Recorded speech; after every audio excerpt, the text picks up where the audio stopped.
Please let our minutes show that all of council is in attendance with the exception of Councillor Sam Walton.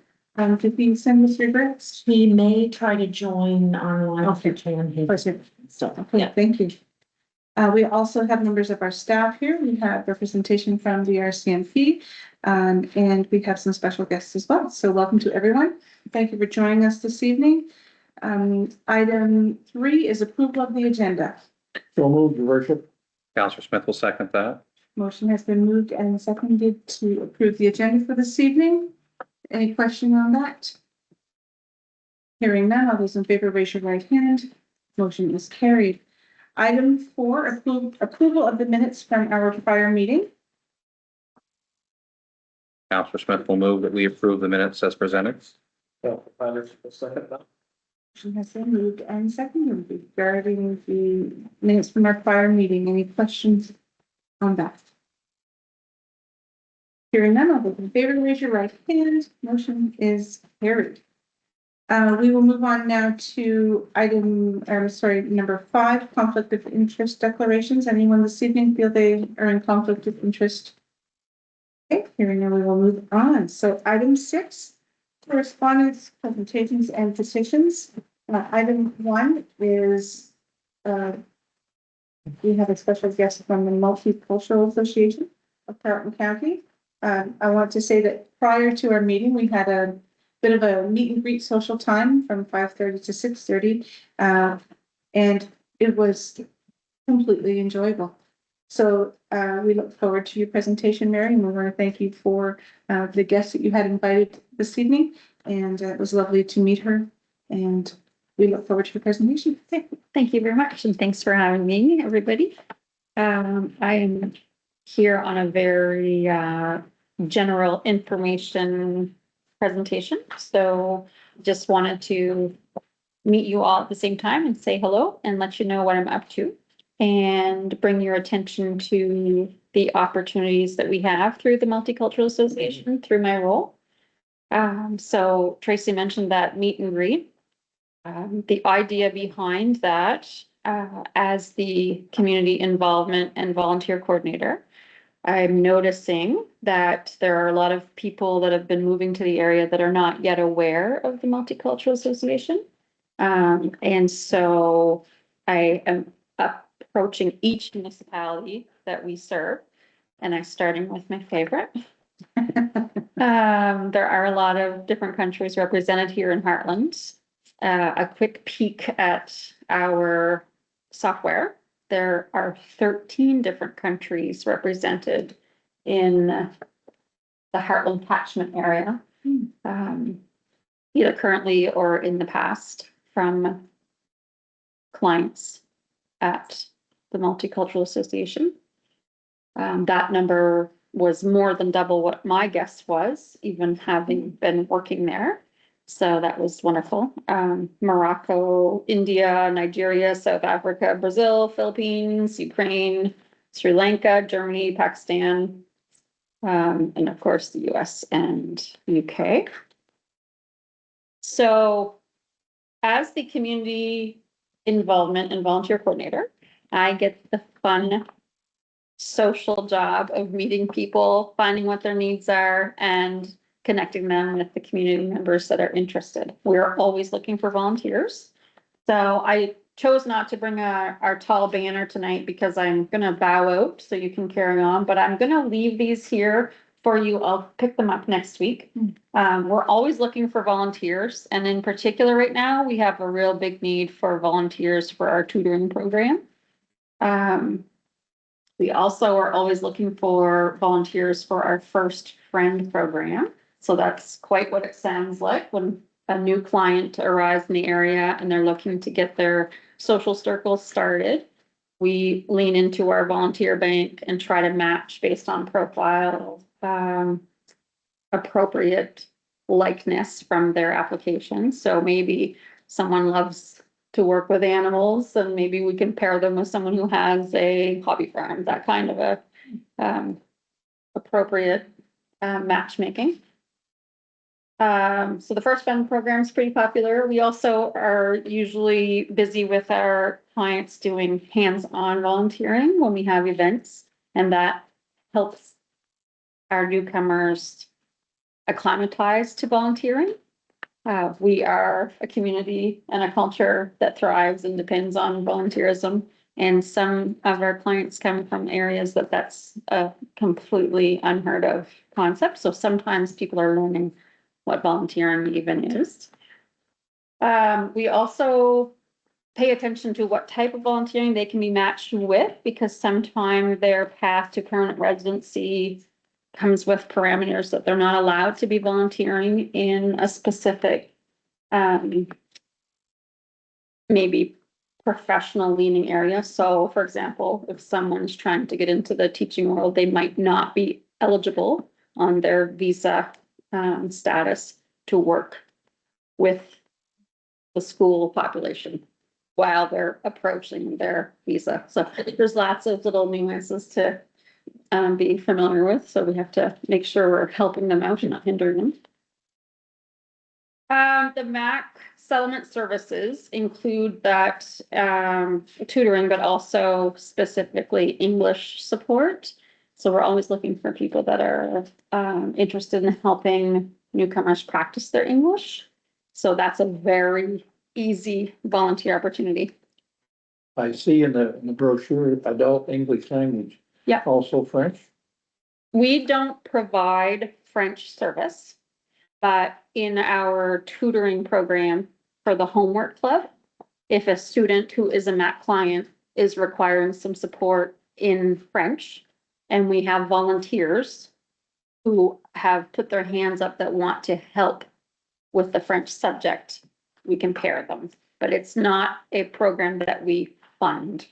It's only a volunteer support.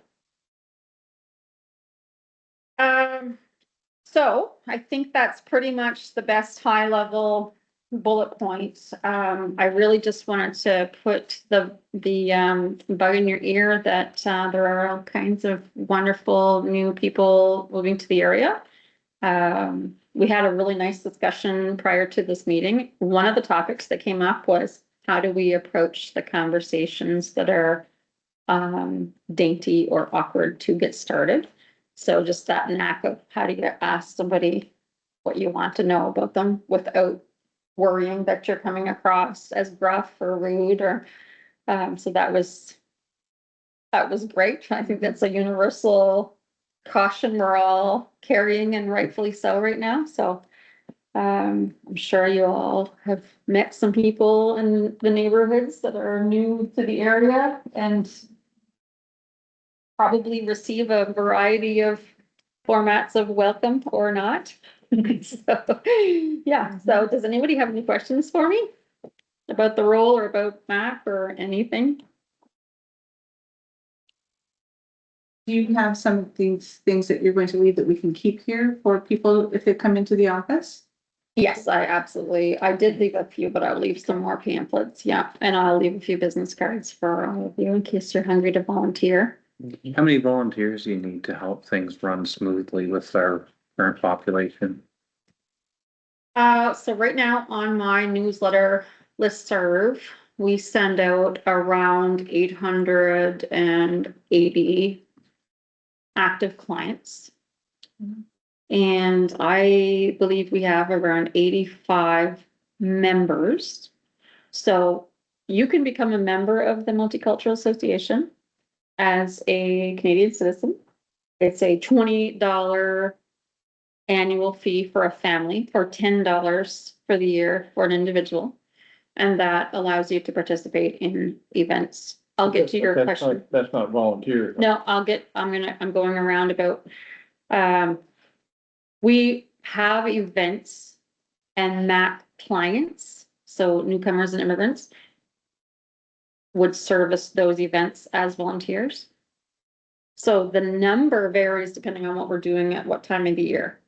When it comes to our homework club and our Friends First program and our English, it's all based on the need requests. So right now we have only a handful of tutors, and we have a list of about 5 students waiting for tutors. We need more tutors than we have students.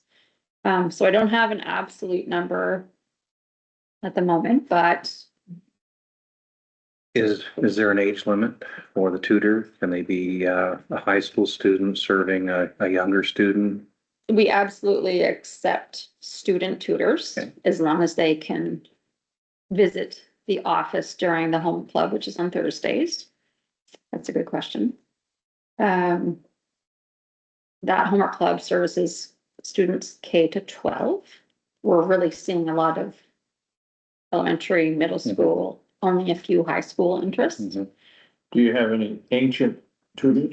We have been able to connect with some retired teachers, but we are always looking for more. Do you happen to know any?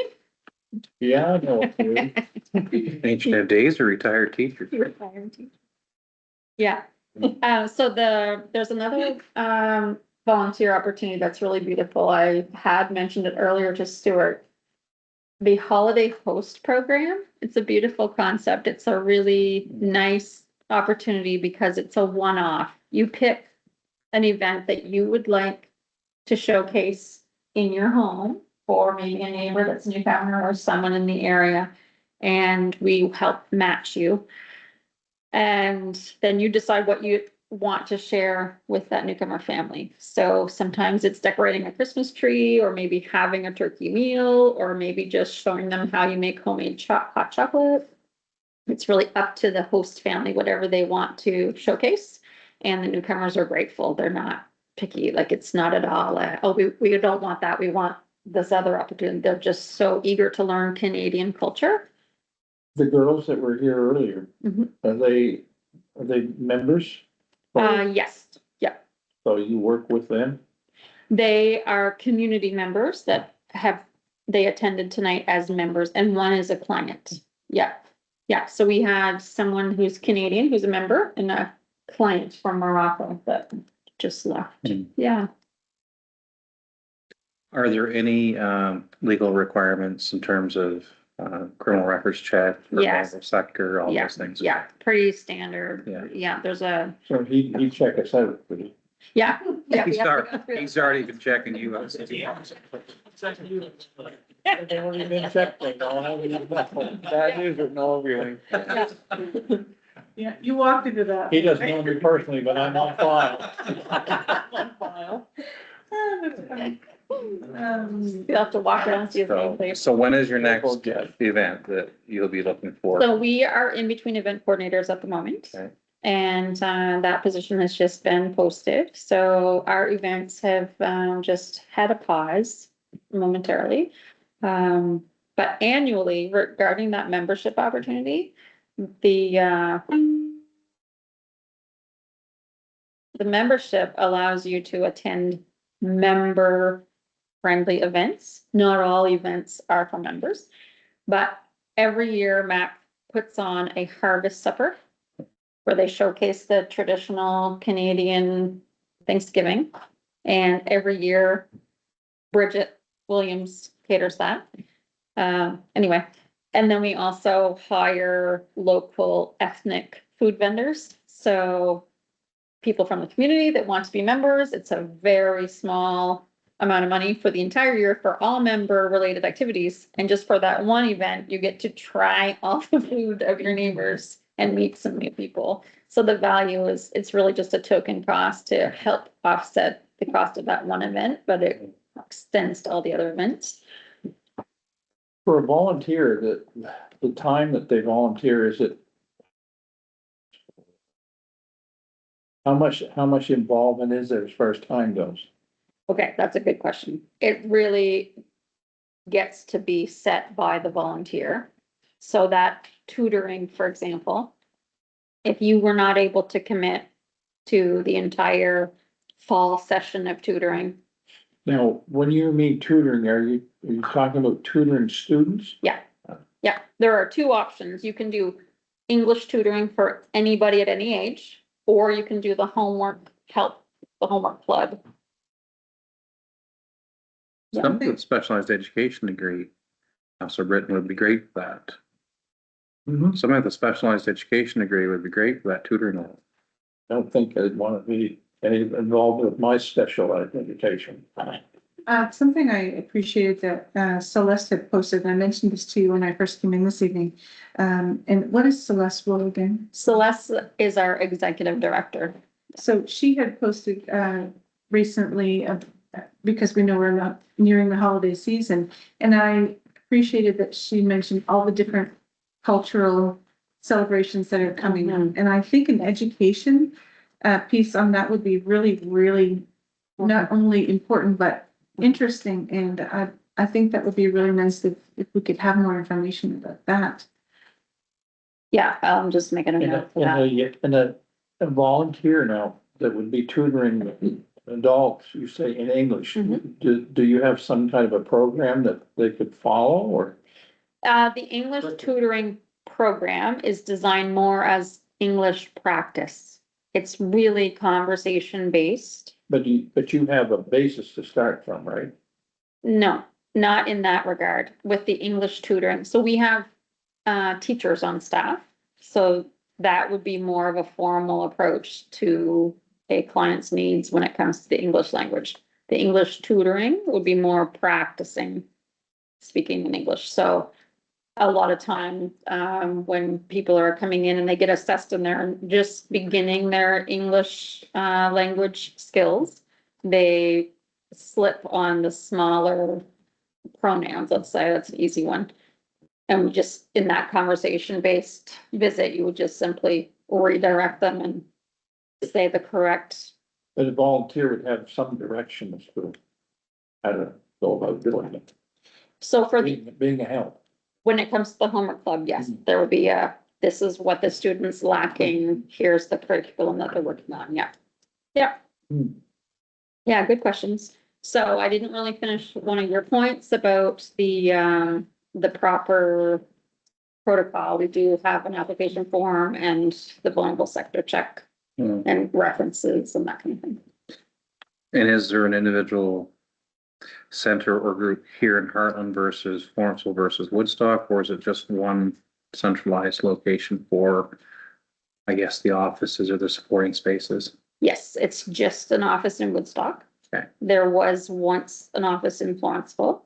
Our settlement worker, Mike Brown, travels to Lawrenceville every week and he has a spot at McLean. But that's it for now. So the volunteer works at the office in Woodstock? For the tutoring for the homework club happens right at the central office. Yeah, yeah, you got it. Any questions? Good. What? It's not like you. Mary, I really appreciate your being here this evening. I think it's some information that it's timely for sure. So Yeah. really appreciate it. Yeah, thank you very much for having me. And I just want to say, I love so much that we have a couple ladies at the helm. Just bounce that room a little bit. We're used to the cheap seats down here. No, but I will say, just leading up. and- Behind every great woman is several men. You know, that's what they say. I will come back and. Maybe I confused that, I don't know. While I'm packing up, I just want to share, when we were talking about that piece about how do we have the conversations, how do we say the things? I was sharing that we were listening to a podcast about this topic around the Truth and Reconciliation Day. And the lady on the podcast was giving an example that we've been trying to adopt rather in the office. And it goes, Stuart, do you remember how I said it? I have a question for you. You can take over now, Wayne. I don't want, I'm not sure how to ask it. Yes. I don't want to offend you or have you take this the wrong way. We talked about that earlier. I'm acting out of curiosity. I Right, want to learn about you. yes, yeah, So you set the question in a positive way. Yeah. And hope for the best. yeah.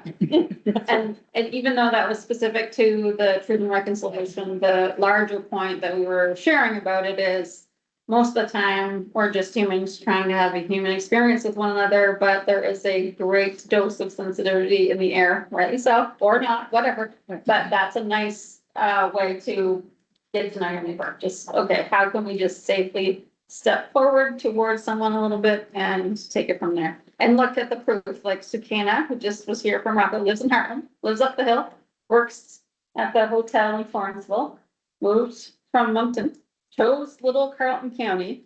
And as she was leaving, she said, I'm so glad I came. I love it here. Yeah. She's. I love it. Yeah. That's what I add. It's important, as Stuart said, for us to understand the culture, but what's equally important and we forget is being grounded in commerce in properties. The multicultural individuals, they don't know our culture, but we as Canadians think they do. So sometimes you have to be very patient with them to let them understand how we live. Yeah. And when they do things, it's not out of, spite, or it's not out of purpose of doing things different. They just don't understand that. Yeah. And it takes time for that to migrate in them. And once we understand that, that's equally important to understand what they don't know. Yeah, and I'll share on that note, I have witnessed sometimes when an awkward moment arises, which of course that happens to all of us in any interaction. People really appreciate being taught to save them an awkwardness. Absolutely. And one guy came into the office one day. His oldest was just becoming 12. So he stopped in to ask us, how many hours am I allowed to leave my oldest with my youngest? And so we were saying, okay, there's some rules online, but there's also some cultural, like you would not fare well if you left your 12-year-old in charge for an 8-hour day, even though they're able. And while you're at it, that family needs to have a neighbor's phone number. It's not just your cell when you're in Fredericton. You need to have someone right across the street, There's a little bit of neighborly love that needs to happen too. Just teach them to call 911.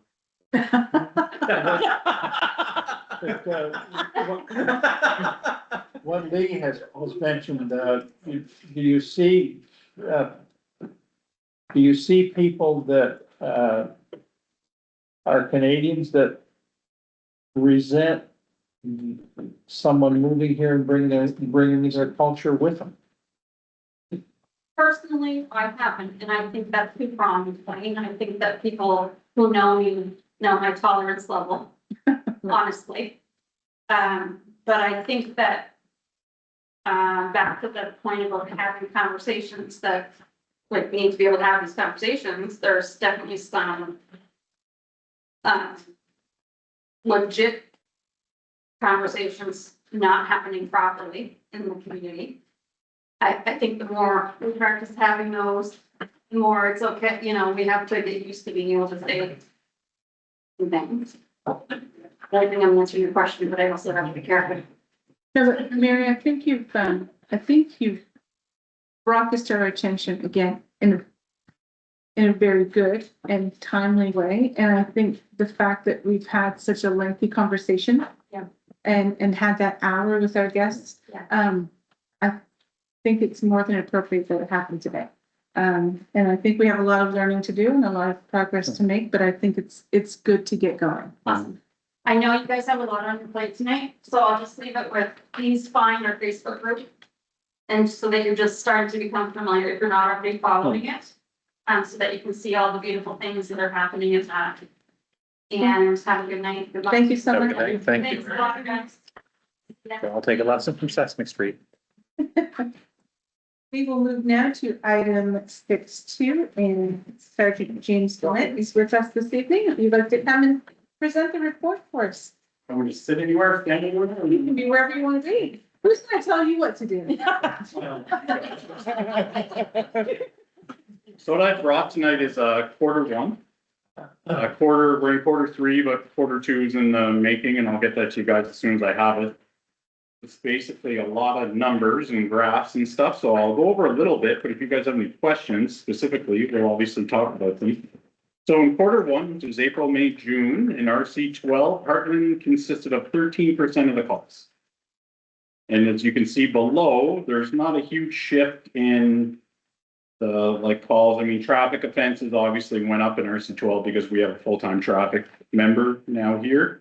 So she wrote a few more tickets in the area, so that went up a little bit. Everything else is kind of somewhat the same. Now in Hartland, in quarter one, you guys generated 264 calls. 59% of them being criminal code, 41% being non-criminal code, which could be a variety of things. Obviously, property crime is, as you can see, at the forefront.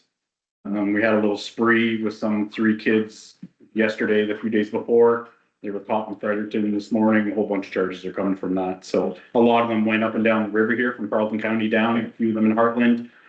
That was kind of dealt with yesterday, and RC11 caught them and will be charged with a whole bunch of things. So you kind of know a few of the people that are doing it. If you guys hear anything, please let me know. If you guys have anybody that wants to give information, come talk to us, because we need people talking a little more about it. Crimes against person, second, other criminal code, that could be fraud, that could be mail theft, that could be a variety of other things that aren't other criminal code that aren't persons crimes. And then traffic offenses, which have gone up a little bit. Yeah. I pulled the stats for like the past month from November till today. So Hartland took 12 occurrences. There are a variety of assaults, crime prevention, information files, mischief, well-being checks, different things. Waterville obviously took more MHA kind of things. That's basically what we go to Waterville for. If I could ask you a question, Yep. what constitutes a wellness check? A wellness check can just be like, I haven't seen my neighbor in 3 days. I usually see them every morning. I'm worried for them when their car hasn't moved. Wellness check. That's a pretty generic one. So an officer visits the. 100%. Yeah, we'll go check in on them. Then we'll update the complainant. Yeah, they just haven't been outside in 3 days, or, you know, yeah, Then, does that occur often? Because it's Yeah. heartwarming to think that it does. it does.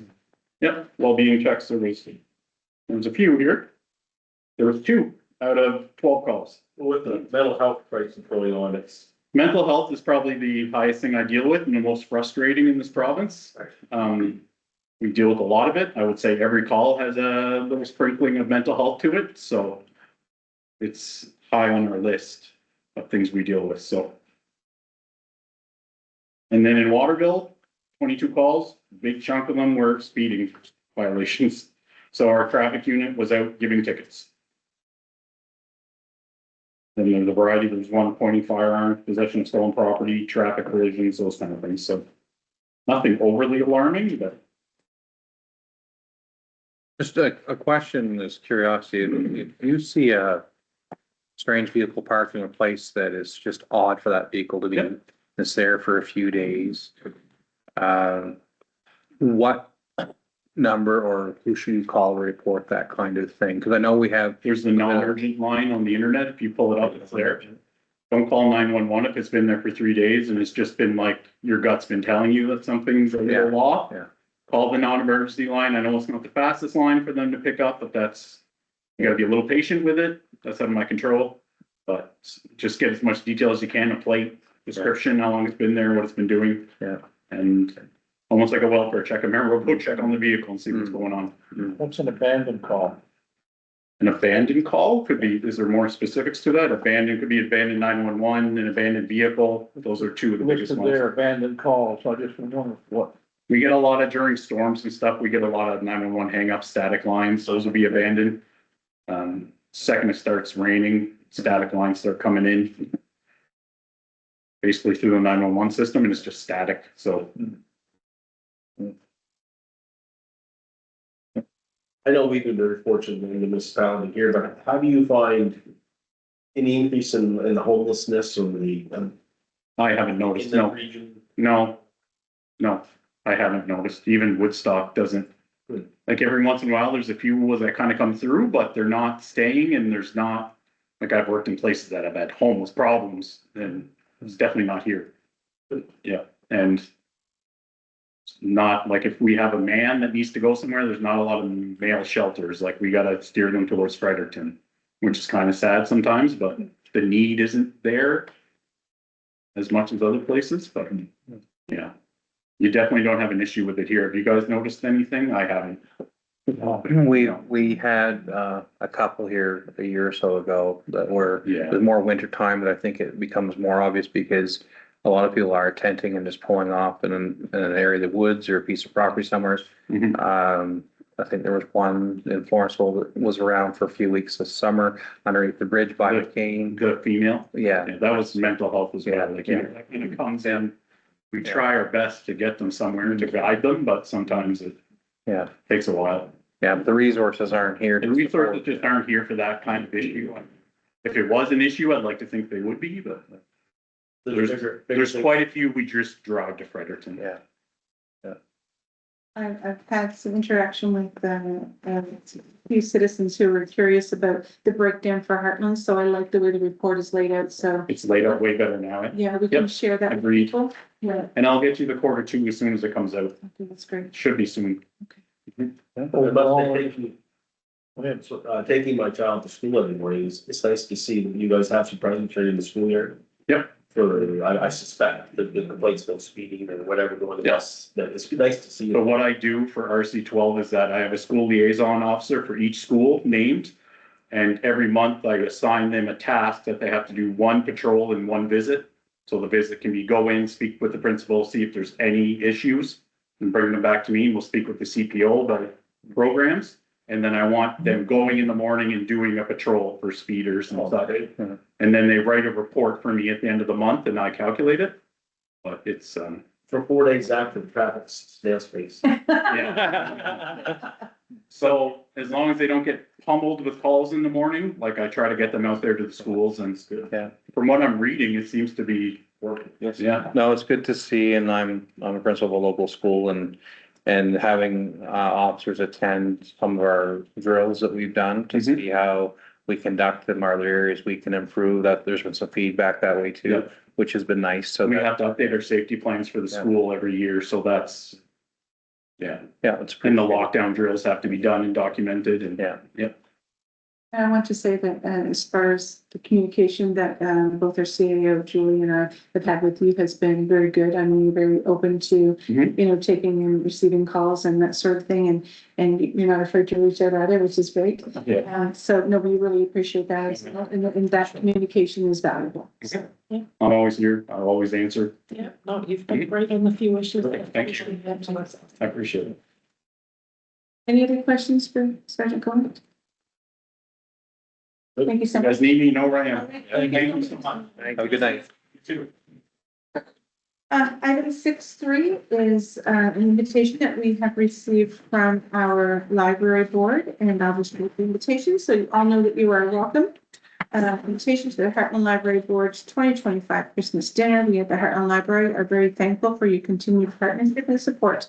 As the festive season begins, we would like to extend our warm invitation to both council and town staff to attend our annual Christmas dinner at the library on December 10th at 6 p.m. Spouses, partners, or significant others are more than welcome as well.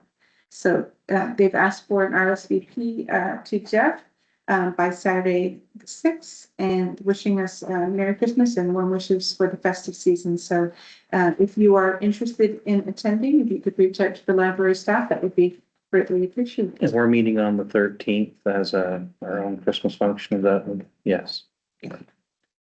So thank you to them for the invitation. We appreciate it.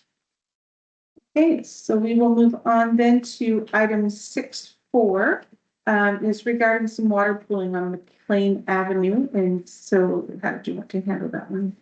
Well, it's just a More concern information that came in, yeah.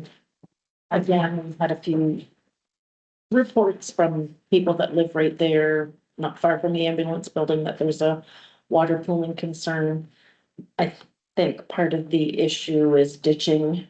We may have to discuss handling that enclosed, Okay, maybe later on, but. Is it public? Is it water? just No pooling.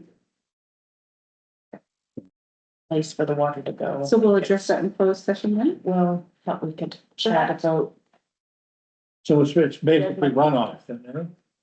That's laying from precipitation. It's pooling into it. Yeah, it's not running on. I think it's Lack of. the way the ground is sloped, am I right, Jed? ground sloped one way, road sloped the other, and it's, So it's not a water main busted. No, no, no.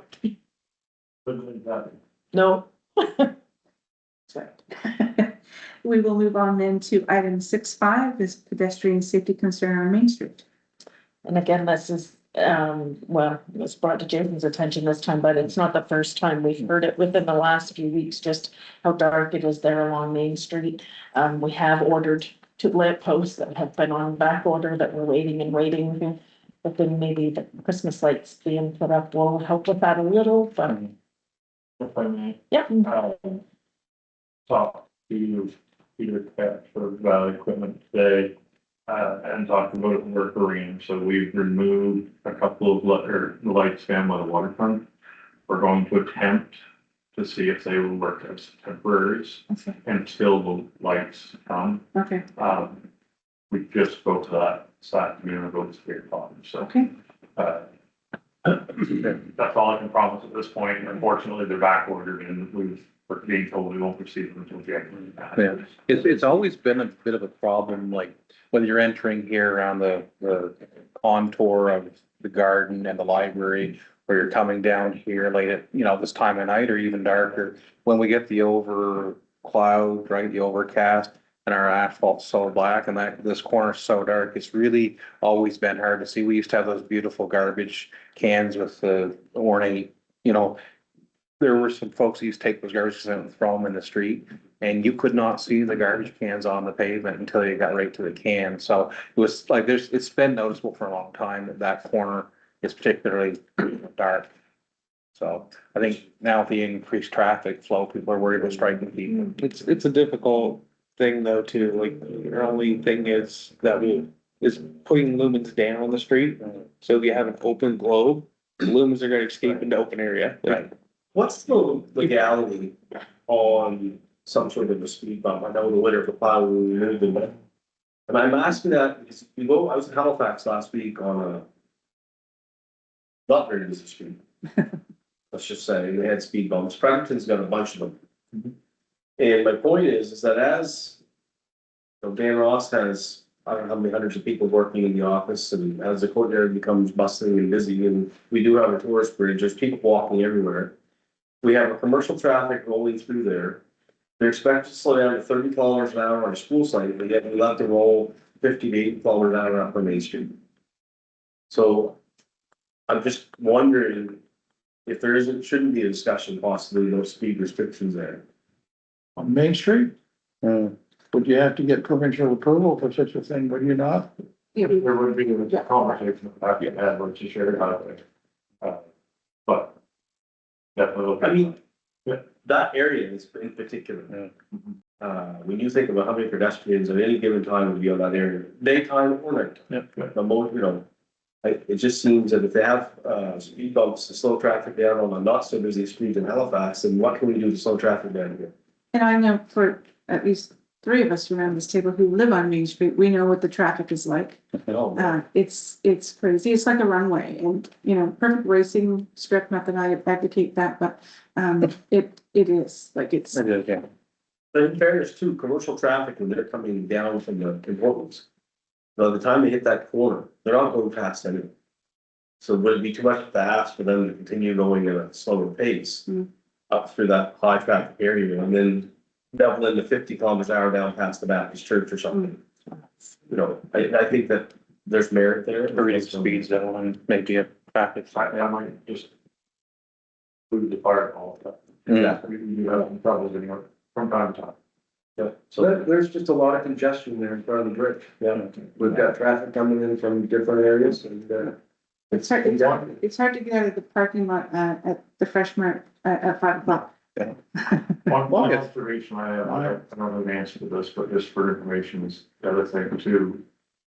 Might be an education piece, I don't know what it is, but sidewalk or crosswalks, sorry, are not utilized. There's a lot of jaywalking going on there. I don't know if Mr. Gallant can help with that. I don't know if we put something out, but, we do have three crosswalks across Main Street and one across the Orchard. Or sorry, 2 crosswalks right there. very seldomly find people on the crosswalk. And that's not something that we can change. That's human behavior and that's habit. Correct, but, much like he speaks to, having someone in school, in the mornings, maybe someone down here at supper time isn't a bad idea, I don't know. I appreciate that, Jed. I also think that we do have some work to do in the front of this area, whether it be sidewalk and other curbing and things that will help with that. It's just right now, it's kind of a bit of an open concept with no real structures or barriers or natural barriers. Added lines that are meant for them to Yeah. cross. Yeah. Us. Yeah. I guess where do we turn? I mean, do we set a little task force to explore what the best direction would be for our Main Street? Or do we just kind of, Probably a twofold approach. I mean, we could approach the RCMP about, having some presence there. And then seeing what the option is for a reduced speed zone, with. Yeah, certainly education as well, but Be sign on Main Street yet? I'm there. yeah, we have a convergence of 4 areas of main traffic, right? And it's heavy flow traffic. Yeah. At least 4. Mhm. You've got some sub units coming in from the parking lot across the street by Tourist Information Center. It's busy. what's the speed limit It's disorganized. in St. Andrews up to Main Street? I'm sorry, on Water Street. On Water It's Street? summertime, I think it's 20 or 30. a little faster in the wintertime. No, I'm just, there's an example of that, and I mean, that's not a designated highway either, but it's a tourist area. Yeah. So I'm sure that if we had a plan that we thought was viable, we could get permission from the business owners and we'll make sure they're supportive of it too, and I think it's much to ask. Okay, perfect. So we'll leave that with our CIO and she can look into some of those options for us. Okay, so we'll move on now to the reports for this evening. And 7.0 is our treasurer's report. Pelkey. You're on, girl. Adjourned. Good evening, Mayor and Council. So,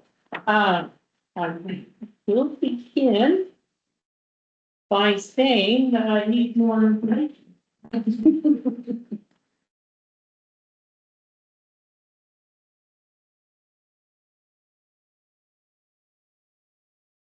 My apologies. Okay. So we'll begin with some highlights from the written report. We have received an application for residential housing development grant from Becca Gummicks Developments Limited for PDI 10295954 for a grant to be included in our 2027 budget when this property will be fully taxed per our policy revisions done this year. An acknowledgement will be sent to Becca Gwinnett Development Limits of the notice to council. And that we've accepted the application and we have given council notice that this grant will be included in our 2027 budget. Don't give back down. Pardon me? Yeah, So disregard. this is more for information. Let's see. Our PMHP project has been completed. We're just waiting for the final invoices to come in to do our final funding. We will be financing a portion of that project, which we had done approval for earlier this year. We had gone to the borrowing board for $100,000 in borrowing, and it looks like this project will come in with a need for only $65,000 in borrowing. So we'll be firming that up here before the end of the year. So you'll have those numbers. Let's see. We completed our 2026 budget, submitted to the government on time. Thank you to council and staff and everyone that participated in that. Big project we're working on now is our 2026 to 2029 capital renewal plan. So we did put a preliminary plan in front of the Finance and Infrastructure Committee last week on the 18th. We were given we gave some alternatives that we need to look at in order to solve some funding for, what has been identified as our top priorities. So the Finance and Infrastructure Committee will be meeting again on, tomorrow at 4 p.m. and we'll be reviewing those revisions again to have a plan for council possibly on December 9th. We are waiting for a few more quotes to come in to finalize our numbers, but we are shooting for December 9th for sure. Just a accounts receivable update, just to give you an idea. As of November 4th, we had $14,000, $14,863.71 doing our water and sewer balances for 2025. We have 6 customers who are seriously delinquent for a total of $4,300. We are working with each and every one of them for a resolution, and we only have one that is causing us a little bit of concern at this moment. And actually, Jen and I did go and do a wellness check. So with that, we're working our way through that one just to make sure, because we've been unable to communicate with this resident. So we're a little concerned and we're working our way through that. Student grants. Deadline for submission is December 11th for Canada Summer Jobs Programs, and we are working diligently to meet that deadline. And procurement policy, so CAO Stockford and I have been working on our final draft, and that's going to be put in front of you this evening, I believe, for first view. So results up to the end of October, we are gaining. We are gaining on our restructuring plan. We have tried to keep a very firm hand on spending this year because we knew if we were going to meet our goals for our reserves for all of the projects that are coming our way in 26 to 29, we needed to meet our reserve goals for sure. And we have made some big inroads. Again, we continue to do better. So, an additional $36,000 this in the month of October, closer to goal. The big contributors to that, I'll say number one, we've had $27,000 in fire department expenses. Talking to your first report. No, they were known expenses that were budgeted, bunker gear, repairs to our ladder truck and uniforms. Having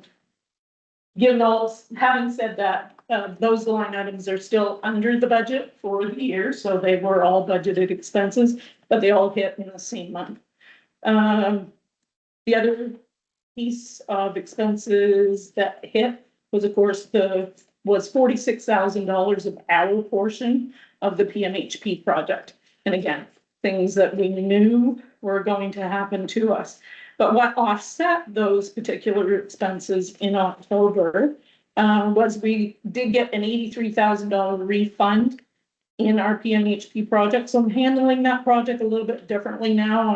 I'm accruing rather than expensing and waiting because it does too much flip-flopping. And we want to make sure that we have everything lined up at the end of the year so that everything's proper. We did get an additional $12,000 in building permits that Director Derrah has been talking about all along. And thank you, Hartland Agrimart, because they're the biggest contributor to our building permit dollars for 2025. We did get $1,800 from a Legion sponsorship for our kids programs in the community room. So that's all good stuff. And we do continue to collect some interest on our accounts that is above our budgeted amount. So that's a good news story too.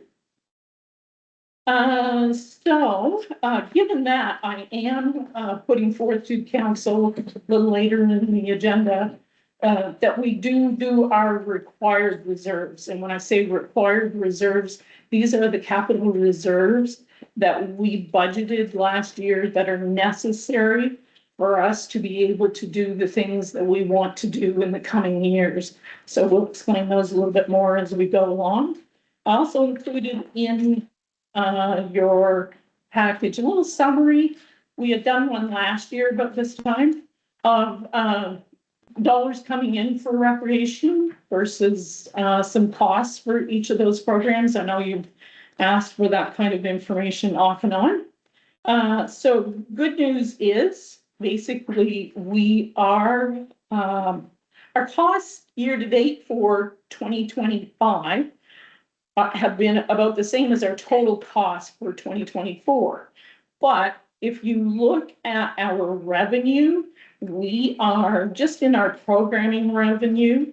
We are at about $20,000 over budget, 91,000 budgeted, $110,000 brought in, and projecting forward, of course, bigger and more dollars because November, December will definitely add to that because that's the biggest portion of your ice rentals for sure. And of course, our advertising and sponsorship dollars are up as well. The rec department has done a really good job at selling our board advertising this year. So congratulations to them.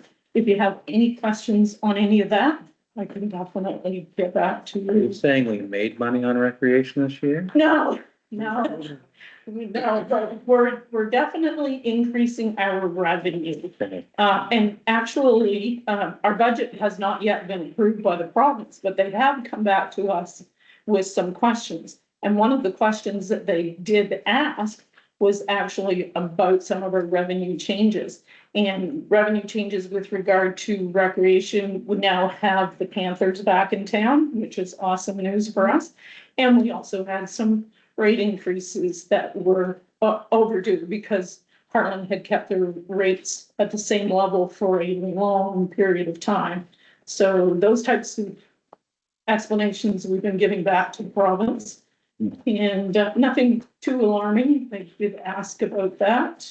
We are seeing progress chipping, we're better than we were. We're getting. Right, so one of the things that we're actually, and I think CEO Stockford will talk a little bit about that, we're working towards utilization stats. So we pulled off for October some utilization stats out of our new program. And we're spending some time looking at what they're actually telling us. But no, utilization stats for programs, for the number of hours that were open versus the number of hours that we're actually booking through ActiveMap. So we're taking stronger looks at those kinds of things just to make sure we're getting as much as we can, although we'll never cover that cost for sure. Any questions for Catherine? I suppose the days are gone, in delinquent water accounts, for shutting the water off. Still do that. So part of the problem that we've had, so one of our first solutions was to move people to monthly accounts. 4 of the 6 are people who are signed up for monthly accounts, but are having a little bit of difficulty keeping their payments up. So we're looking at alternatives. Now, I will tell you, it's 3%. So 3% delinquent accounts on any business is not abnormal. So we're not abnormally high, but we're just trying to find solutions to help these residents get beyond this problem. So, and again, we only have one that I think is a little more serious. So, and it's only 1 year. So it's not like they're delinquent for like 2 or 3 years, but. Any other questions? Thank you very much. You're welcome. Our next report will be our public works report, which is Giberson. Good evening, folks. Please bear with me, just hope you know, top of my, capabilities are writing and public speaking, so. Streets and roads, just like to point out, as many of you have seen, we were out on our first, snowfall of the year. Everything went fairly well, despite the weatherman being very wrong and, not catching us off guard, but, keeping us on our toes. So, winter sand has been received. So we are now stocked up, ready to go with that. We're good to go for the winter, hopefully. Water and sewer has been busy this past month. Take note of 2 water. Where's Mill Street? What has? Oh. You're right. Thought of that after. AKA my driveway. Yes, okay. Yes, I believe your address is still, or maybe I should have asked, but your address is still Mills. Oh, yeah, we're still on the map. So, though it's not, Google takes it away. yeah, though it's not, a town street anymore, so yeah. We can debate that. Not here. Yeah, so. back to my How much report. paving can you do? Not much. 66 High Street and 73 High Street were both, service lines, but leaking on the town's portion, so in the road, both were actually right at the main. One was leaking between the shut off for the main and the main. There's literally a half an inch, and that was what was failed. So that's where we were at on both of those. Our water audit is the biggest thing I'd like to highlight. So on November 20th, myself, our water operator, Nick Carleton, and Julie, our CEO of Stockford, sorry, has, do it official. Yeah, Stockford, participated in our, what is now our second water audit of my tender here. Everything going well. The biggest takeaway from it being, we are now going to be required to monitor via our SCADA. So our computer that runs our well systems, this has to monitor what percentage our chlorine is at. And we'll get alarms if it drops. We currently have our injectors are monitored. If they stop, we get an alarm. But now if the number drops at a low enough percentage, we will be alarmed. The other thing being in 2026, the minimum requirement of chlorine. So right now we're required at our outer extremities to hold 0.04 parts per million of chlorine in our water. We don't have the official number yet. However, it was hinted in here that day that it could be as high as 0.20. That will be the minimum requirements. So our chlorine amount will be going up, which is a little alarming because we do have a few residents. We actually have one that we frequent very often and test their chlorine for them to make sure that it's not as high as they feel it is. So that's going to be, there's going to be a cost incurred to this and a public relations issue. Resources consumed. Yeah. Yeah. So did they indicate why the increase? It's a standard, put across, New Brunswick is behind other provinces. So it's just a catch up. We're playing catch up, yeah. And our system, our SCADA system, that it's working. We've had issues this month, yeah, we had our wells, probably had that on here. So our PLC, so the brain of the computer for well 1, our main well, it died on us on November 10th.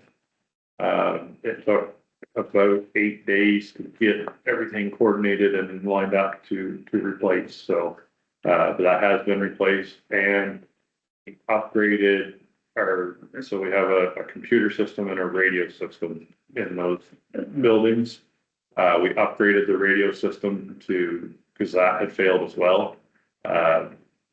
We did that to make a redundancy, so hopefully if the PLC is to drop again in hopefully many years from now, the radio system will pick up and run, so, because we were caused to actually go in and physically turn on the well, like get in the truck, drive to the well, turn it on at 2 a.m., 4 a.m., whatever time it was being called, like being needed.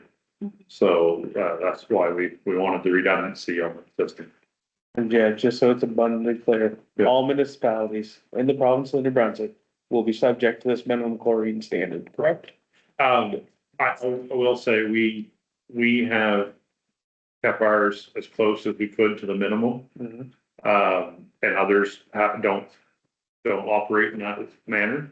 So some may find change, some may not, but Hartland will find a change. Correct. Yeah.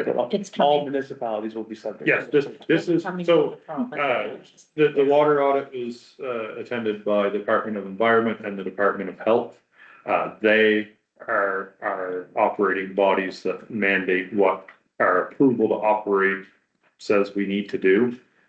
I don't make this up on my own. I don't decide. Once again, this is not directed by Giberson's initiative. Right.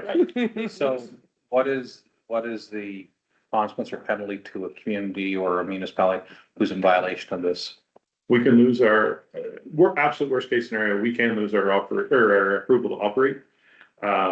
You will still provide water, but you get, you're more mandated by the province and things. We lose our portion of it. So, We lose autonomy. right, and we don't want that. So, we want to, I said it in, I keep pointing here, we set up a small table to do it.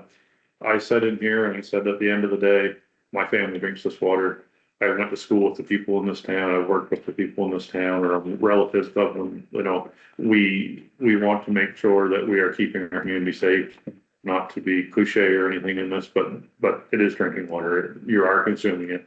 This is something that we don't mess around with. So, Question, yes. maybe not too bright a question, but Hartland now has a lot of rural area within it. Is there any regulation on, say, my house over in Somerville as to the quality of the water? Am I responsible, or is there any regulations for the municipality stating that the municipality would be responsible? So there's no responsibility to the municipalities. It's on you as a homeowner. I don't have the numbers off the top of my head, but I do from my former life remember that there was, I believe it's every 5 to 8 years, don't hold me to that number, that you should be testing your well.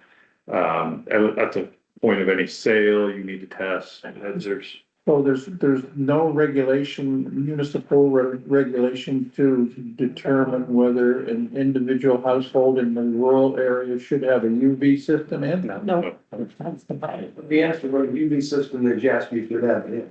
Yeah. The recommendation from Department of Health is that you should test your water twice annually, and it's usually based around your freshets, right? Your spring freshet and so on, like just for your own peace of mind. Get a broken well cap and it's uncovered. It's been uncovered, so I should. Yeah, the reason I asked that is I just recently had water tested at the house, and I had to put a UV system in because not only was there bacteria, there was E. coli. So I just wonder how many houses in the rural area actually get their water tested and or have UV system installed. Growing up in a rural area and working, installing and working around that stuff, the number's very few. Very few. So I would be safe to say that the average homeowner in rural Hartland probably has no idea What they're drinking. what they're drinking. I guess that was my. Outside of the realm of my capabilities. When I was in real estate, at certain times of the year, especially spring run, Hmm, it wouldn't be uncommon for 50% of the wells in rural New Brunswick to be contaminated with something. interesting point. Thank you. Okay, so moving on, town properties and green spaces. I threw in the fall leaves, not as a, for attaboy or anything like that, but, I want to highlight that because there's a lot of things in our world that seem minuscule, but take up a lot of time. And for residents and yourselves sitting at this table, not that I feel this from any of you, there's a lot of things that folks will say, like, they're not getting anything done, they're not doing anything. And so this is one of the things, like, you would not think that, fall leaves would be an issue, but you can see we've done it multiple times this past month and a half. Attaboy. And it's here again. Yeah. Well, so that, just not to get into the day-to-day of everything we do, because I don't feel that is what this report is for. But there's just things that come up that when there's only a crew of myself, 2 full-time staff and 1 part-time, there's only so much we can get to in around a week, a day. And There's also, nothing wrong with reminding people To that bag a their small crew gets a lot of work done. that's right. No, And we don't have a mandate to bag leaves and things as a homeowner in our community, but many municipalities do, right? Yep. To help out with the load and the workload and, Yep. yeah. no, Maybe we could remunerate and hire some leaf baggers perhaps. Yeah. Yeah. Shop and equipment maintenance, biggest thing to highlight is the payloader blade this year. I had tried a couple different options and things of purchasing our current blade right now is 33 years old, and you can imagine what that looks like from being in salt and the wear and tear It looks like me. this equipment takes. So unfortunately, we weren't able to procure a new blade. So what we've done, we've tore it apart, and with the gracious help of Craig Manufacturing, we've straightened, stiffened, and did as much as we can to get this blade to last out the life of the payloader. Which is in a capital or renewal plan somewhere down the line.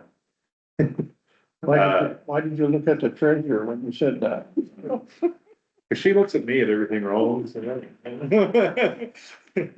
and the day at Ross Community Center, biggest thing would be the construction yard that has been cleaned up. We do have 1 trailer left.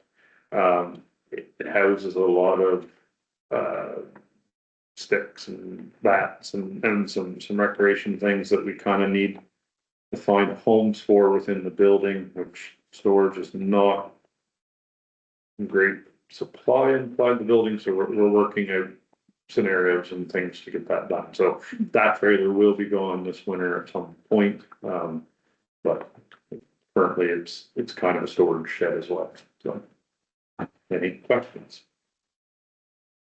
I noticed that, part 2 of your Danish Community Center was in regard to the grand opening, and I did want to make mention of that. It was a great turnout. We had representation, from both the federal government and the provincial government, many community members, council and staff, and it was a really, well-organized event. So thank you to all those who took part in that. It was a great day, and it was a really nice another opportunity to celebrate what's happened for our town and the many people who were involved in making that happen. So, so thank you to everyone who was part of that.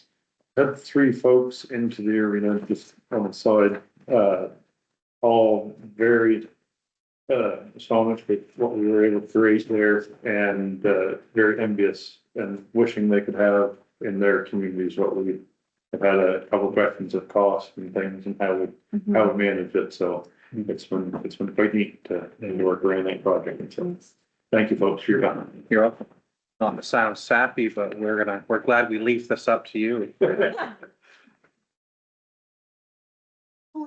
have humor in my day. Never ending. No, it's never- Item 7.2 is our recreation report. Oh, okay. So I'll just do a quick recap of what they spent. And I did attach to their report kind of small print, but that's the usage statistic report that they've pulled out of our ActiveNet software that Tina was referring to earlier, so we're actually, between that and some reporting that we're asking them to do at each event, just to give us an idea of how many attended, the cost or the fees collected and everything, so hopefully we'll be able to narrow down and figure out, you know, some better things there on how things are running. They had 230 participants in the Learn to Skate program that have signed up this year so far, which is run by volunteers. Darlene Harrington and Archer Quinn, and I must say, when my kids learned to skate, Darlene was teaching it then, so, you know, she's been at it quite a while. Ice time usage increased from 97 hours in October to 140 hours in November, or 48 hours, so that's nice to see our ice time going up. Value Foods have sponsored the public skates on Fridays from 5:30 to 6:30. The Legion, as Tina mentioned, has contributed or donated, so with their donation, they requested that it be used for children programming, of course. So they've done mini sticks, Lego Club, motor skills, other things that they're going to incorporate into that, so that's been well attended. Senior cards are well attended. Says there's now over 15 participants. The Christmas tree lighting is scheduled for December 6th. I think the time is 6:30 now. They did just change that because there's another event that's So happening. following the tree lighting in the, down at the park, there's going to be some music for an hour in the courtyard Yeah. following that. And some of the local businesses have donated some hot chocolate and cookies, and others have donated the inflatables and the decorations that you'll see there that night. So it's kind of nice to be able to move from one event to the other and spend some time together as a community. So Yep. That's great. Skate with Santa's December 12th, and lots of family nights in activities scheduled in February. Lots of tournaments booked. There's some learn to curl sessions, and they're still continuing with pickleball over the winter. PD days, Fun Park, they have 12 participants over the last 2 PD days. And the next one is scheduled for December the 5th. And there's also going to be a community mitten skate for Hartland helpers. So I don't have the details on that, but I'm assuming we can donate mittens and they'll provide them to kids in need, or don't have any details on that. I'll have to check with Sean, but I think that's what it's. Did you see anything on that? No, I'll check with Sean.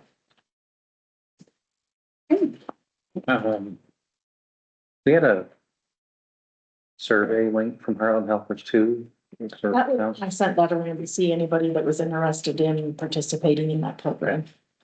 Yeah, I did the survey, but I didn't know if we had a decision from that or not.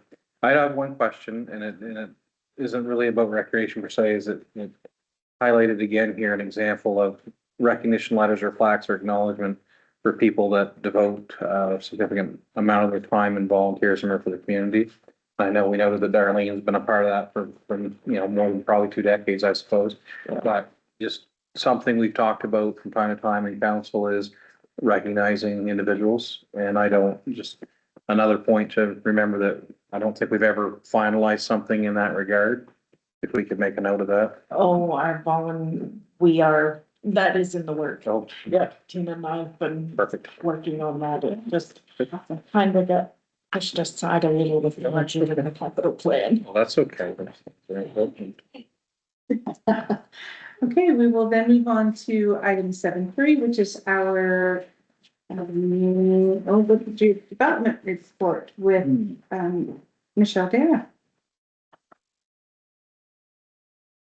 Okay, so I will review a few of the items that are on my report, under social media. So we did hit 2,400 followers Yeah. on the town's government Facebook page. And in July, we're at 175. So we're continuing to climb. So that's good to see. Where's the beauty? And it's it's the one that I manage, not the recreation. Recreation's the fun one and mine'll be unfun one, but Yours is informational. I try.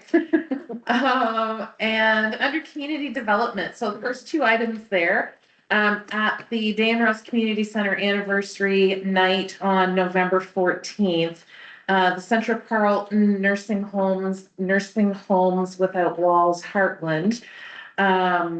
Talia attended that event, set a table up in the lobby, as well as Wendy Marr from the Service Commission. So Talia was able to give information to anyone interested in learning more about the Nursing Homes Without Walls program that's just started here in Hartland. And Wendy was able to give people information about the 211 system and the urban rural rides. So I did touch base with both of them. They said that they were glad that they were able to attend and they were able to talk with a few folks. And yeah, so it was beneficial for them. The community calendar, that was switched over to ActiveNet, and ActiveNet isn't as, I don't know whether robust is the right way to say it. It's very limited on the amount of information that could be put in there for events. And it had to be set up to show that it was a community, wasn't community hall. There was a description, town hall maybe. It wasn't working great. So we switched it back. It's now back on being managed through the town's website instead of flipping you over to the ActiveNet one when you click events. So if you get a chance, go in there, click it. You'll be impressed right now of all of the things that are on the calendar for November and December. I'm trying to include everything. If I see something on Facebook, whether it's the 50/50 for Friends of Heartland or the Chase the Ace for the Legion, I'm trying to get all of those things. So when I see them, I'm trying to get them added. And so I'll be doing a post to direct folks there in the near future and encourage people to submit. And so one thing that's not in the report, I added late last week, I figured out how to add an online form so people can actually submit their information through the website, and it'll generate an email to me and then I can enter it all into the system. So that's the hope, is we want to have that calendar so it's showing what, what there is going on in the area for people to do. Economic development. So I have been contacted by two different entrepreneurs looking to set up personal service businesses. And while it wouldn't be appropriate to disclose detail of their business plans in an open session, I just mention it because it's great to see that people are wanting to open their businesses here in Hartland. So I think we're getting some momentum. Then let's see, under grants, I'll mention so council will remember, we had submitted an application to the Proceeds of Crime for a solar rapid flashing beacon crosswalk system. And we thought we were going to have found out by now, but they got a lot more applications than what they typically do. So the process is delayed a little bit. So we should hear in early December what the results are of that. But Public Works had mentioned a couple months ago that they were going to install the anchors in advance so that if we do get approved and we can get it ordered in the middle of winter, we will be able to, hopefully, well, they won't be buried under a snowbank. We'll be able to still get that installed, but we'll wait and see on that. Under planning and development, there were 7 building and development permits issued in the month of October, totaling $1,304,280 of construction value. So that brings our year-to-date total, which I should say is good for October. So that brings our year-to-date total to 8,559,308. And again, that's to the end of October, so we've still got 2 months. So we'll see if we can, I don't know that we'll get to the 10 million mark, but anyways, that's still, I think that's still a great year. The Pavilion Park. So that project, we did get approved for some funding, and what we're going to have to do, we've got the design plan. I believe that was shared with council, and the Glen Group tried to get some quotes, but it was too late in the season. By the time they were able to send out those requests. So we got approval from RDC to be able to hold that over until their fiscal 2026, which that starts in April. And so we'll be able to do that in spring. Maybe our waterfront project will be approved by then, and somehow we'll be able to combine the landscaping for both to help encourage, you know what I need to make it worth it, I guess, for landscape companies to make it a bigger project. So anyways, we'll tackle that again in the spring. And I think that's probably all I have for my report. Did anyone have any questions? Your item C for your finding development. Just want to give another thanks to Doris Kennedy for the nomination. And what was that called again? Hometown Takeover Canada. Yes, so another big thanks to Doris and all those who were part of getting that application together and the video that went with it, and so many thanks to her. And so that video was posted. So after last council meeting, when I uploaded, well, we had the council meeting in 2 sections. So the part 1 and part 2, and I put because we did the photos in between. So I uploaded Doris's video that was submitted. So that is on our YouTube channel.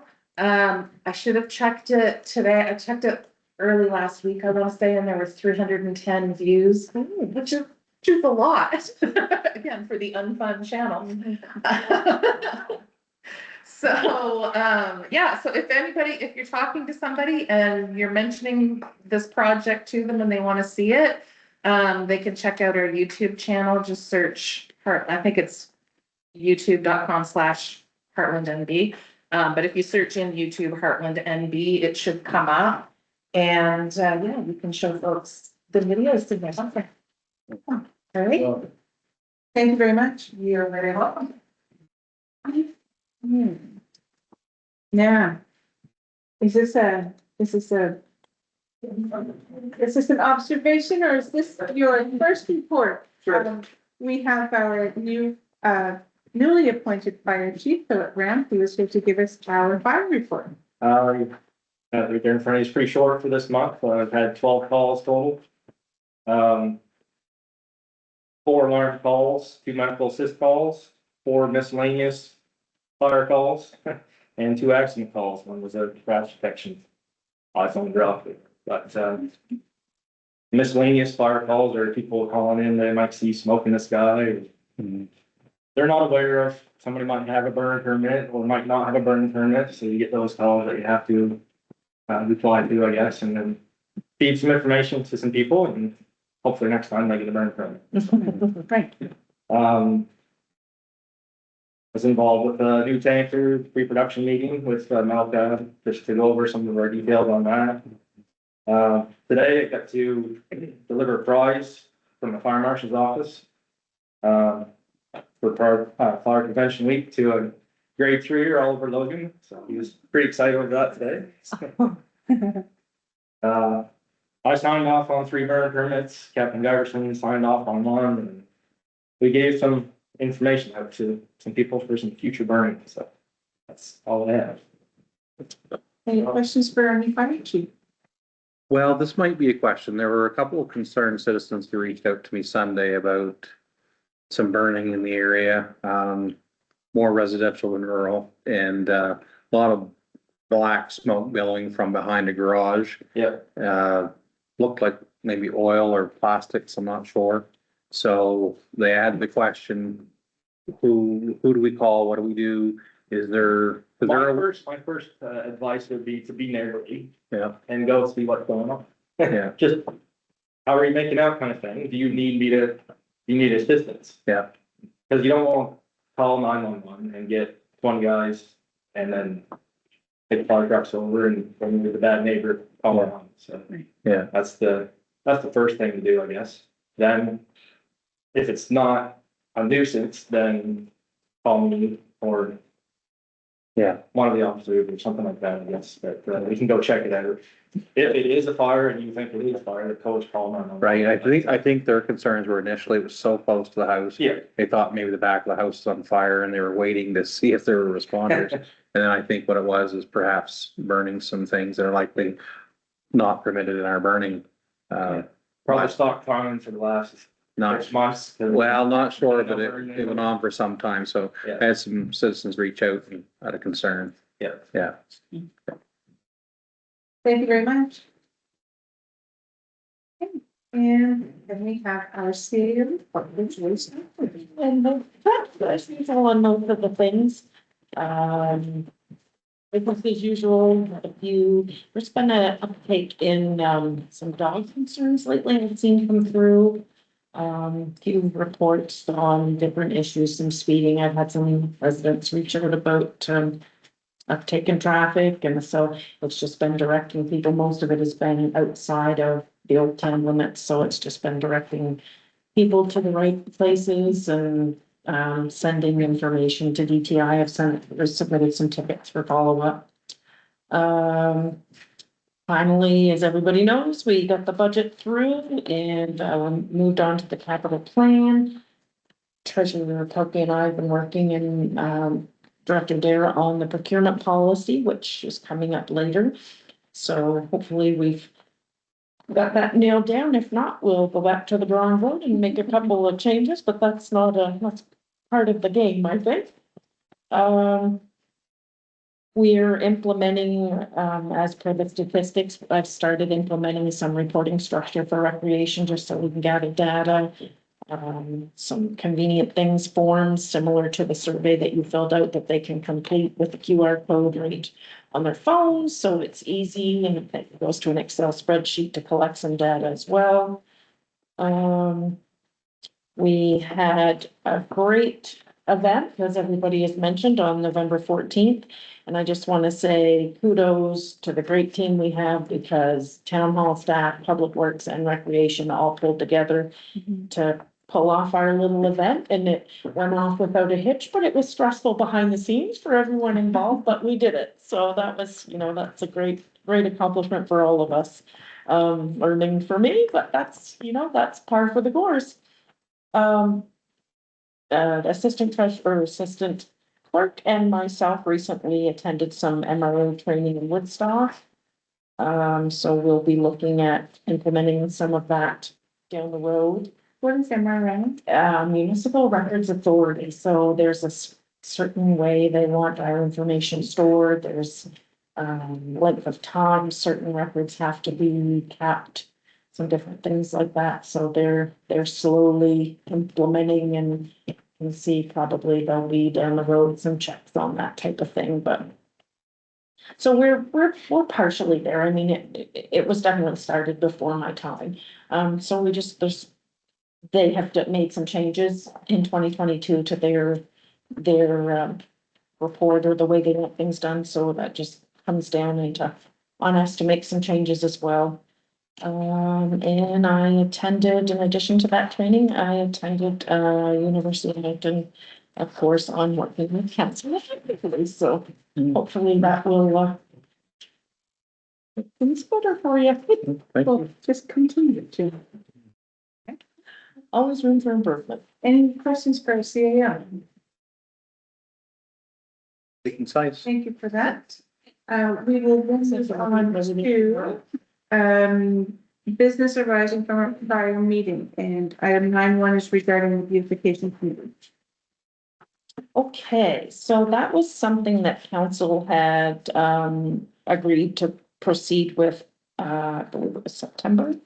So I have the draft kind of committee mandate on what to go over.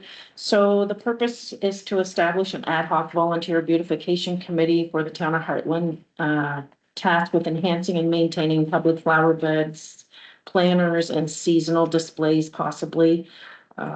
Initiative supports civic pride, community engagement, and Hartland's potential future participation in the Communities at Bloom program.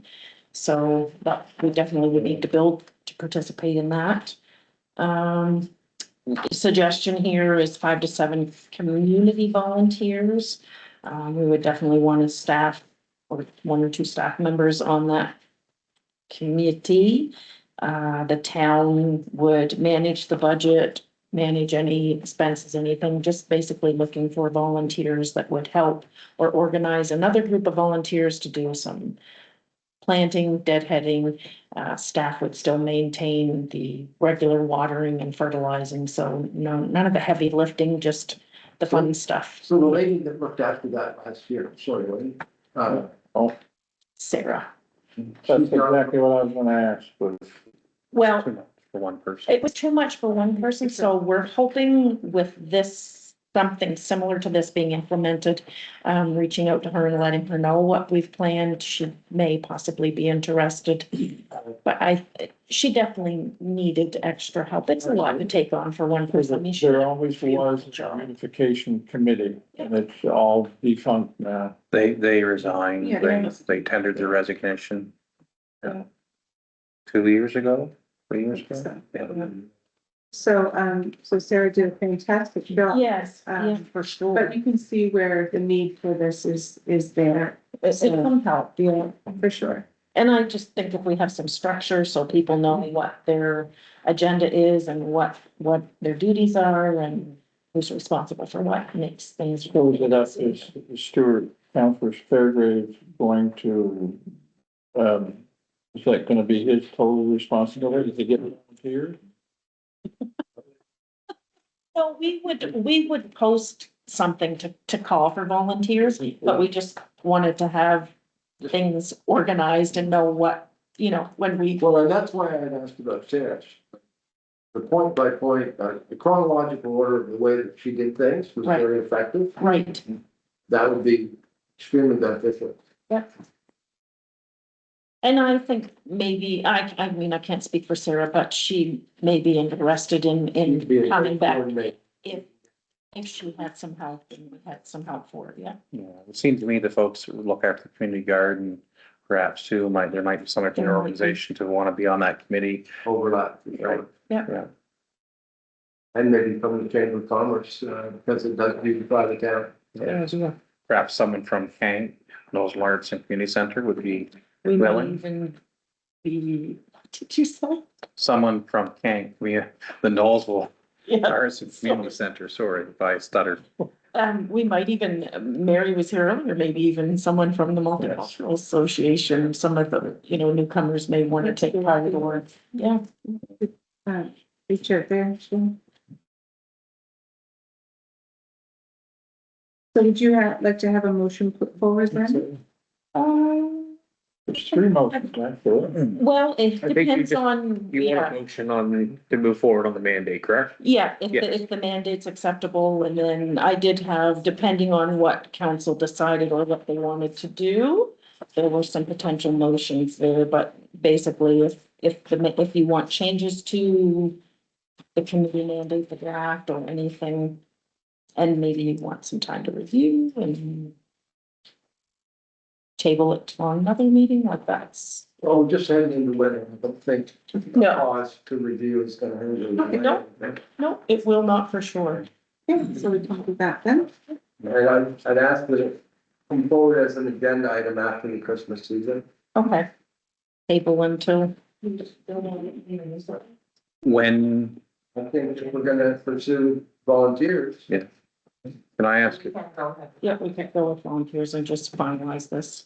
can I ask a question about timelines that you mentioned, Councillor Fairgrave, that it seems to me by February, we start to order things in some of the nurseries and so on. We've already ordered, haven't we? I think, didn't we place our order for next year? Should we have a committee in place before that? Well, probably by the end of February, early March at the very latest. Yeah. Yeah, anyways, good. That's it's good to see. So we'll move on then to. Just as a note there, the Vesey Sea catalog is in the mail. Yeah, it is. We'll move on to new business. Item 10.1 is in regard to reserve transfers. The treasurer Derrah, please and thank you.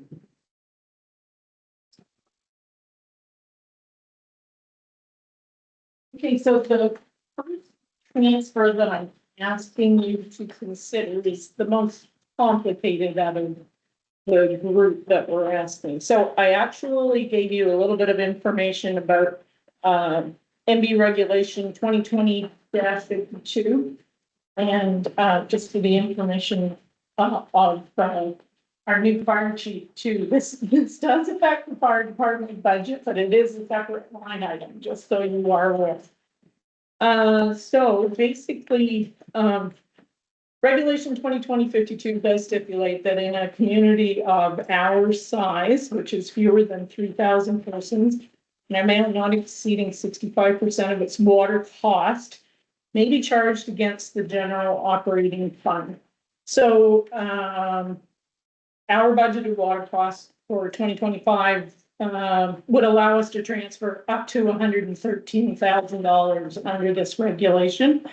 So prior to 2022, we had been doing a water cost transfer from our utility budget, from our general budget into our utility budget of approximately $60,000. And in 2023, we moved that back to $25,000 in the budget for 2023. It was kept that way in 2024. In 2024, we realized some of the impact of that decision. The greatest need that Hartland proper has is water and sewer infrastructure upgrades. We can talk all day long about priorities, fixes, daytime, nighttime problems. And one of the things that we can do, and that is legislated for a reason under this regulation, is to actually move dollars from our general budget over to our utility budget to be able to support those infrastructure projects. So last year, at the end of the year, I did ask you to approve an additional $20,000 be moved into for our water cost transfer. And we did that at the end of last year. So for this year, we again had put the budget in late November before we were realizing what the true impact was. So again, $25,000. The budget for 2026 that you approved earlier this month has that number back to $60,000. And we have explained over and over the reasoning behind that. So what I'm asking you to consider tonight, and we do have the room to do this currently within our budget, is to increase this year that number from $25,000 to $60,000. This is concerning the 2.5 budget. Yes, so it's a change to your 2.5 budget. We're asking you to do an additional transfer out of your 2.5 budget. The total 60,000. Just to bring the total to the $60,000, which we are returning to in 2026 to support the projects that we have coming down the pipeline that we'll be bringing to you in the capital plan in December. The motion here reads 35,000. Right. Okay. Yes. Be it resolved that the municipality of Hartland, in accordance with New Brunswick Regulation 2020-52, under the Local Governance Act, increase its budgeted water cost transfer from the utility operating fund to the general operating fund by $35,000. Seconded. Motion has been moved and seconded. Is there any question regarding this motion? Hearing none, all those in favor, raise your right hand. Motion is carried. Thank you. So the rest of these are actual budgeted, reserve transfers for 2025. $85,000 worth of reserve transfers for capital projects that have been identified, down the line. So the first budgeted reserve transfer is $50,000 for the purchase of a fire truck in 2031. This, to be clear, this doesn't go to the current fire truck that is being purchased in 2026. It is for a fire truck in our next fire truck purchase, which will be 2031. So we would like to move $50,000 into that reserve for the fire department. And again, this is all budgeted. All budgeted. Yeah, all right, yeah. Be it be it resolved that the Council of Hartland approves the transfer of $50,000 from the general operating fund to the general capital reserve fund for the fire department. Seconded. Motion has been moved and seconded. Any questions? I have a comment. In the 13 years that I've had the privilege to serve the town in one role or another, the fact that we're doing these transfers to reserves is very encouraging, that we're in such a position that we're moving ahead in a responsible fashion. And it's very encouraging. You're here. We are making some difficult decisions to be able to do this. I will put that in as well. Yeah, But sometimes being responsible isn't easy. yes, exactly. Sometimes it hurts. So, We're eating our vegetables. Jesus. Any other question or comment regarding this motion? Hearing none, all those in favor, raise your right hand. Motion is carried. So the next item, again, a budgeted, reserve transfer for transportation. The next capital item, hopefully, is the replacement of the 2007 International. And part of the funding that we are looking at does include some transfers from reserves. So we are asking that we continue to move forward in the direction we need for transportation. Be resolved that the council department approves the transfer of $25,000 from the general operating fund to the general capital reserve fund for transportation services. Seconded. Motion has been moved and seconded. Any question or comment regarding this motion? Hearing none, all those in favor, raise your right hand. Motion is carried. Final item is a budgeted item, and it is one of the items that was brought forth during the 2017 LSD vote for the complex.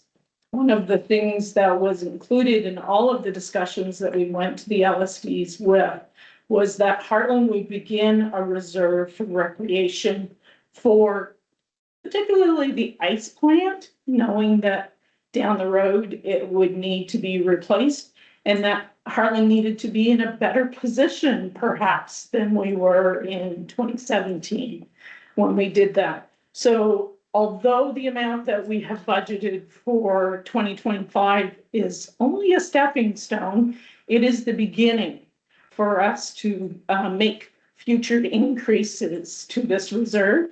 But at this point in Is time, it also a commitment to a pledge made? no, I mean, there's no legal obligation other than, hey, the conversations always were as part of our budget that was presented when, the committee went to the LSDs, was that there would be money in reserve that would be put forth. Back in that time, I believe the number was around $8,000 that we were gonna be able to put forward. But at that time, we weren't dealing with a $14 million facility either. So again, we're at $10,000. That number will need to increase because we all know that the ice plan is probably $1 million ticket. And we do, Sure. yes, yes, thanks, George. That we want to get ready for. So this is only a starting point for sure with the limited funds that we have to work with currently. Be it resolved that the council department approves the transfer of $10,000 from the general operating fund to the general capital reserve fund for recreation. Counselor Smith will second that. Motion has been moved and seconded. Any question or comment? Nope. Hearing none, all those in favor, raise your right hand. Just getting ready. Motion is carried. You're so easy. Thank you. Thank you. So we'll move then to item 10.2, which is regarding procurement policy P-002. Again, this, my apologies, because this was late getting and sent to, I missed it in the council package, so you haven't had a lot of time to go over this, so I've provided a summary of the changes, the biggest change, and it hasn't, it's gone through 2 or 3 sets of eyes, so but you may want to take some time and go through this before you actually pass the motion to approve it. Biggest thing is yes. All of the, are these redactions? No, that is just to kind of Improve. summary the this is the better one to look at that tells you, summarizes what the changes are. So, I don't believe there was any change. So council has to approve any unbudgeted purchases greater than $10,000. We increased the department head spending up to 5,000, but it can exceed the budgeted line item amount. So it's the lesser of, more or less just so that we didn't have such tight restrictions on some departments. It still comes to you as CAO though? Yes, Okay. yeah, anything would have to be, and then anything over the 25,000 that's unbudgeted, there has to be a presentation made to council. Some of our numbers were outdated based on the provincial procurement policy. So we brought our numbers up to that, and then as Treasurer Pelkey pointed, our budget's not the same as the province, so we had to keep in mind what we could allow for authorities for department heads based on our budget and what our spending limit for that. Our budgets have to balance, right? Okay, unlike provincial budgets, they don't have to balance. And again, if council wishes to take time and table this to the next meeting.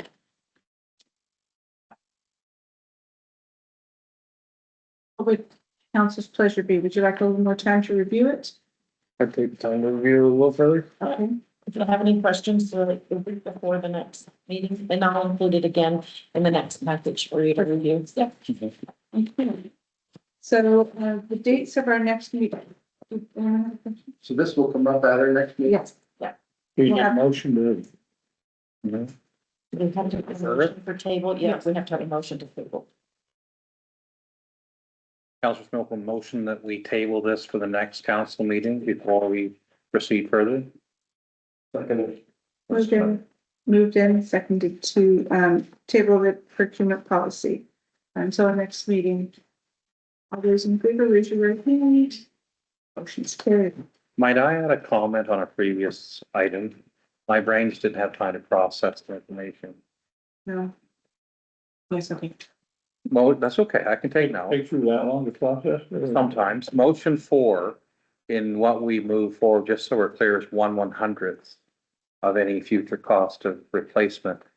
Like, you know, really, if we are going to move forward in those things, you can't wait 100 years. Oh, Right? So like we've got a lot of ground. Little inflation on top. Right, so But it's a place to start. Yeah, it is. And It the is. commitment that was had to make. It was what was that? Yeah, right. Budget? It's 100% more than that. That's exactly right. Yeah, just for anybody thinking $10,000 is a lot of money, not compared to $1 million. It's gonna take a lot of motions at $10,000. Yeah. Okay, so we will move then to, announce the dates of our next meetings, so December 9th at 6:30 and December 23rd at 6:30. We do have some closed session items, so if someone could, adjourn us into a closed session meeting, that would be greatly appreciated. Before we move on from those dates, your worship, I'd like to remind council that finance and infrastructure also meets tomorrow, Yes. Wednesday at 4 P.M. Council written motion to adjourn to closed session. Seconded, Counselor Smith will second that. moved and seconded. Any questions? Hearing none, all those in favor, raise your right hand. Motion is carried. Julie? Did anyone need a short break?